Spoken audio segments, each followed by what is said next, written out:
Are you tired of being told what to think and how to act? Well, you are not alone.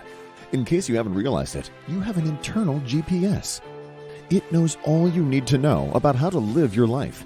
So it's about time you stopped letting the media and the government tell you what is true for you. In fact, it is exactly that time. It's time to think for yourself. And here to make sure you're doing just that is your host, mediator, author, and lawyer, Carol Gold. Hi, it's Sunday, September the 3rd. I'm Carol Gold, and welcome to Think for Yourself. First, my apologies. I've missed 2 episodes, and I want to thank you for still being here, for being faithful to the podcast, faithful to what I do here. It was because of my health, and it was a very rough time. But something kind of amazing came out of it, and that is something that I want to share with you in the second part of the podcast, because it's actually a solution to the first part of the podcast. So let me get it underway.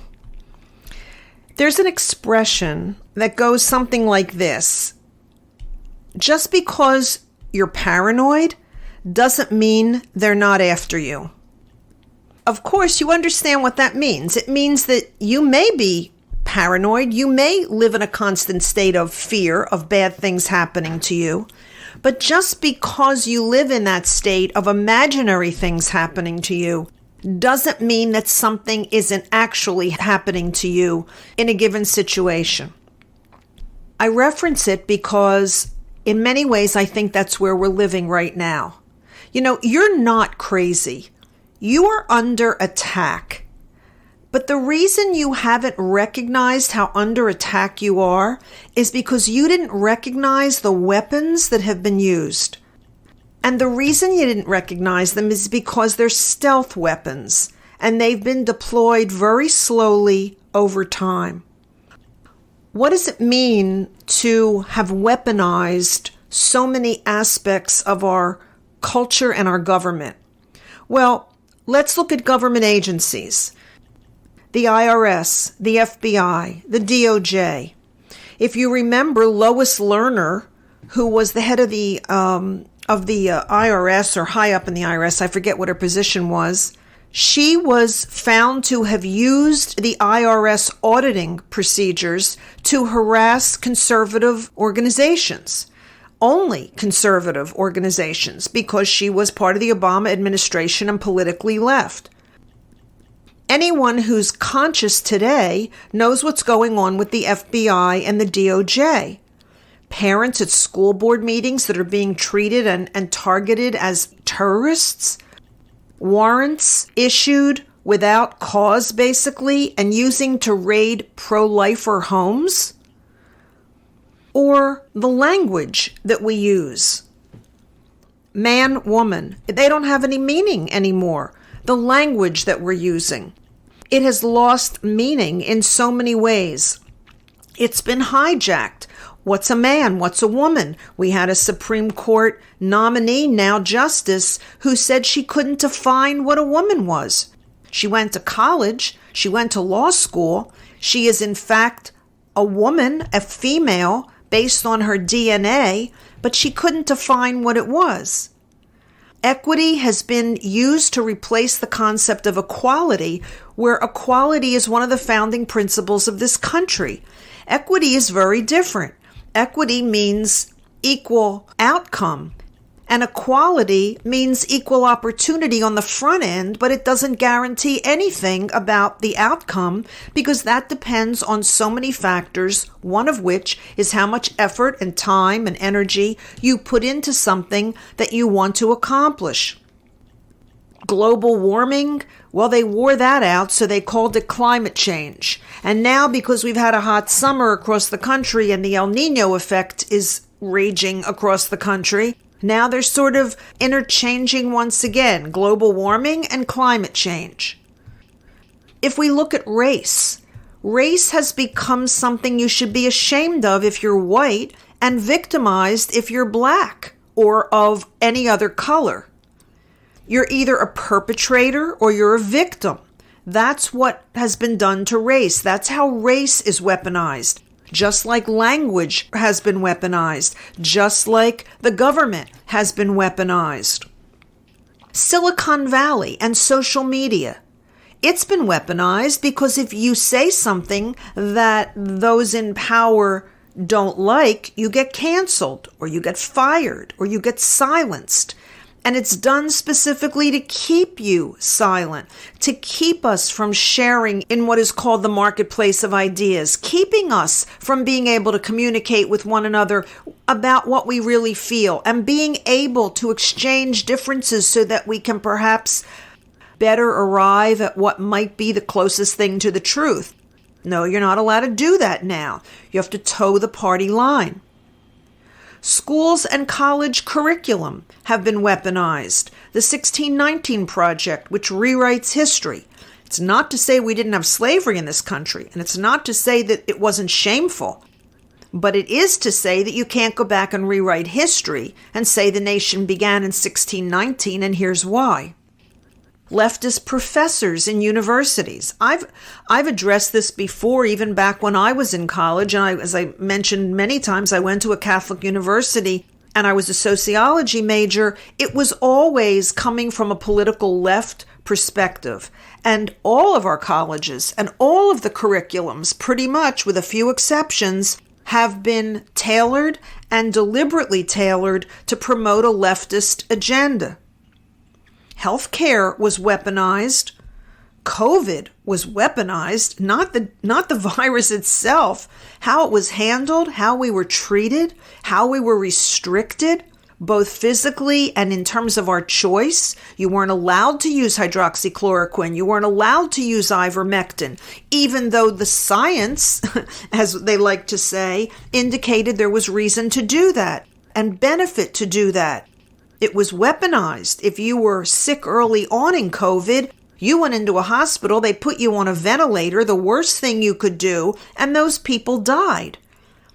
Healthcare has been weaponized. Your insurance rates are tied to what your health is and how often you see your doctor. And everything you do when you go to the doctor is put into a computer, and there is a centralized place within the U.S. government and within Medicare particularly, where all of your healthcare information is available. And perhaps if you're not worthy, if you're too old or too infirm, well, the data will show them that it is more cost effective to let you die than to treat you. Healthcare has been weaponized. Crime itself has been weaponized against the non-criminal. The criminal gets to now use the justice system to their advantage. If it's under $1,000 of, let's say, petty theft or these flash mobs, well, it's not prosecutable in many cities like San Francisco. And what happened in 2020 when Antifa rioted and destroyed millions and millions of dollars of property and people were killed in the Northwest, in Seattle and in Portland? No one was prosecuted, virtually no one.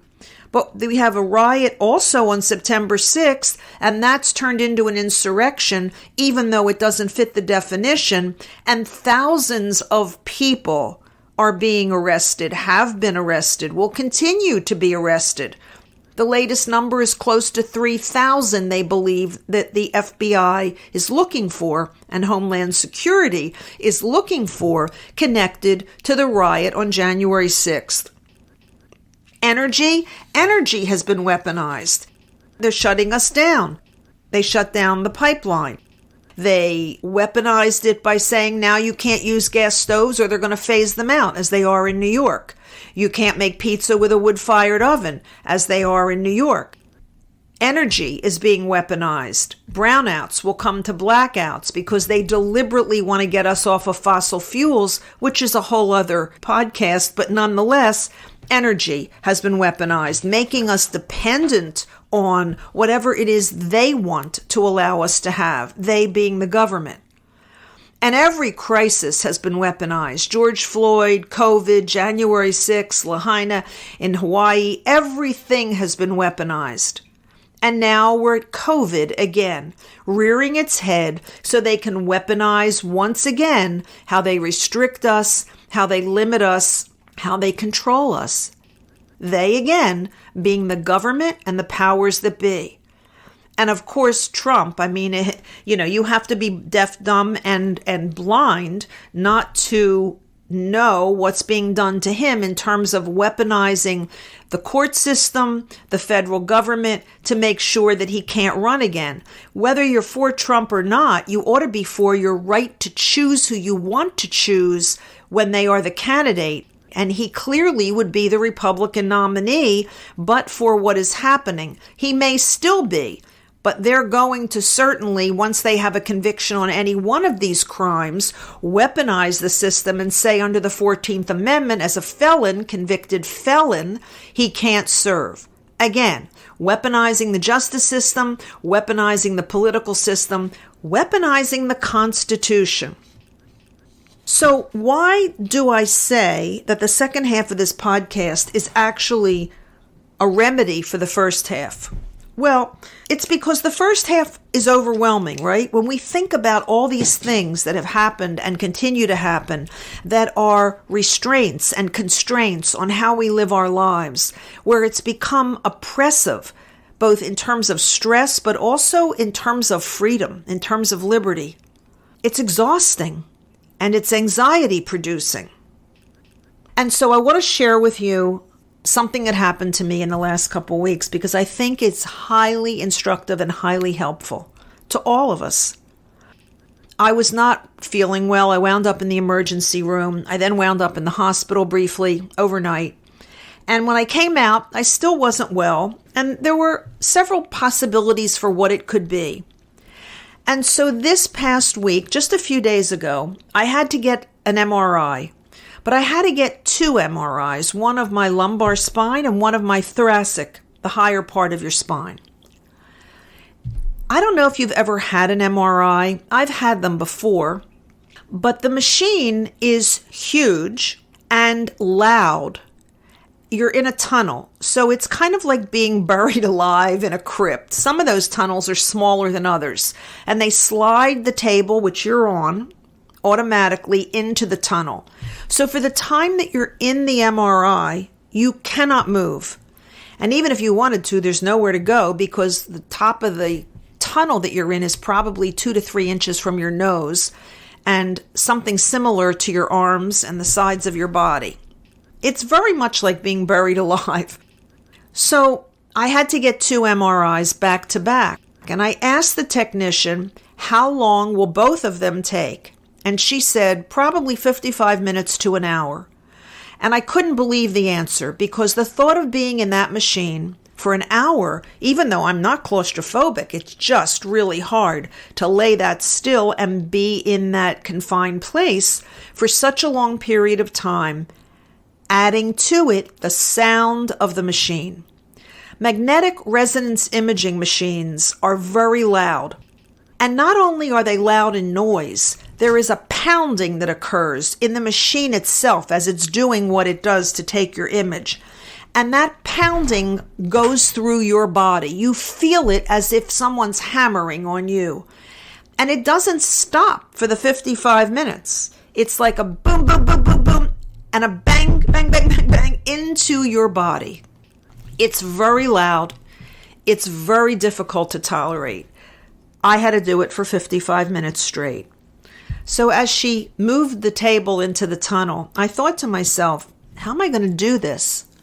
And then I said, well, maybe I'll meditate. I'll try to meditate because I do meditate. So I started to meditate. And when I was meditating, very early on, I thought to myself, well, the point of this is moving your consciousness out of your body. The point of this is moving beyond your brain, beyond the things that normally run amok in your mind to distract you and to keep you from feeling at peace. And I said, well, you know what? If I can meditate and I can get to an altered state where I'm not so connected to my body, and I've done it, why can't I just leave my body while I'm in this machine? And so I set my mind, my intention, that I was not going to be connected to my body, that I was going to sort of move above it, outside of it. And in that instant, I was back in my childhood summer home. We had a summer home in Atlantic City, New Jersey, by the beach. And my family used to go every summer. And when I was growing up, that's where I spent my summers if I wasn't in camp. And I hated it. I hated it for a multitude of reasons. But it was like a cultural thing. And we knew other families who had houses nearby, and they came down for the summer. And every summer that I was there, I was miserable. Well, something really strange happened. In this sort of out-of-body experience that I was having in the MRI, I went back to Atlantic City. But I went back without all of the negativity. I was in the house. I felt the house. I felt the wraparound porch. I felt myself walking to the beach, carrying my beach chair, my babe, and my towel. I felt the sand under my feet. I felt the splintering from the boardwalk as I crossed it to get to the sand. I felt the water under my feet as I walked to the shoreline. I dove into the waves, and I felt the joy that I felt as a child diving into those crest of the waves in the ocean. I remembered the restaurant that was walking distance from our home that I used to walk to with friends. We'd go sometime for breakfast, sometimes 11 o'clock at night for ice cream, whatever. I relived the entire experience of my childhood in those summers, but I relived it completely in joy. In joy. It was a state close to bliss. And when suddenly I heard the MRI technician say into the microphone, "Okay, that's it, you're done," I couldn't believe that it had been 55 minutes. And as she rolled out the table that I was on, I said to her, "That's the greatest MRI I've ever had in my life." I said, "I wasn't even here." And she looked at me, of course, like I was crazy. And I said, "I was at my summer home growing up and I completely left." And she said, "Oh, well, that's interesting." And I'm sure she thought, bring in the next patient. This one is insane. When I left, I was driving home and I was still in this incredible state of joy. The feeling was visceral. I could take it with me. And then I thought, this must be what Jesus meant when he said, and I'm going to paraphrase because I'm not a Christian. I don't know the exact words, but I think it's, "Lest you be like a child, you cannot enter the kingdom of God," or the kingdom of heaven. And I understood it in that moment, because that joy that I experienced in the MRI was really saying to me, it doesn't matter what's happening to you or around you. In the right mindset, or perhaps out of your mind, but in the right level of consciousness, you can transcend the most difficult situations. Now, that feeling stayed with me the entire day, and I am certain that it influenced the rest of my day, because I won't belabor it here, but I had 3 other experiences that same day that were remarkable, that were almost miraculous. And I believe it was because I remained in that state of joy, and either I created them through it or I transcended them by it. But since they were all very positive, remarkably positive, I have to believe that I created the rest of my day with the intention to be joyful. Why do I say that it is the cure to the first half of the podcast? Well, it's because all of us know that we have virtually no control over all the weaponization, over what we're going through now, over the constraints, over the limitations, over the loss of personal freedom, over the concerns about economy, you name it, Ukraine, you name it. We know we don't have direct control over any of it. But I'm here to tell you, firsthand experience, we have control over our perceptions, We have control over our intentions. We have control over our heart. And in many ways, I would say to you, the kingdom of God was with me all day because I was with it.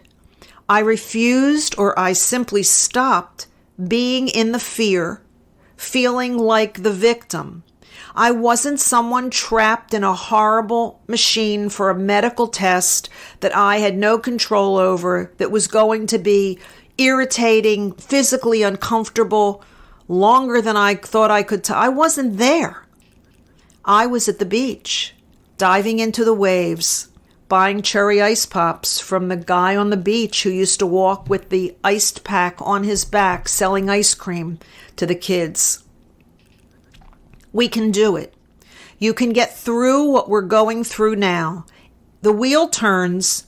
Nothing stays the same. The one constant in life is change.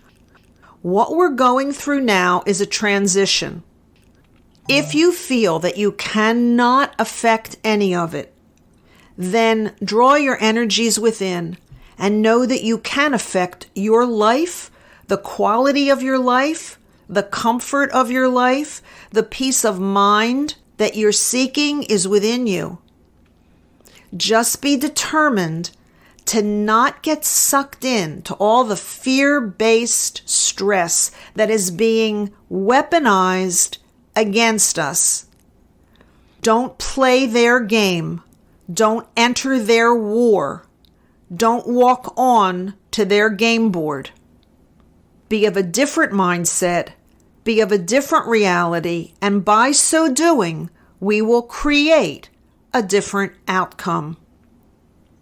Thank you for listening. Thank you for staying with me in those 2 weeks that I was absent. I'll be back here again next Sunday, and until I am, be in joy and think for yourself.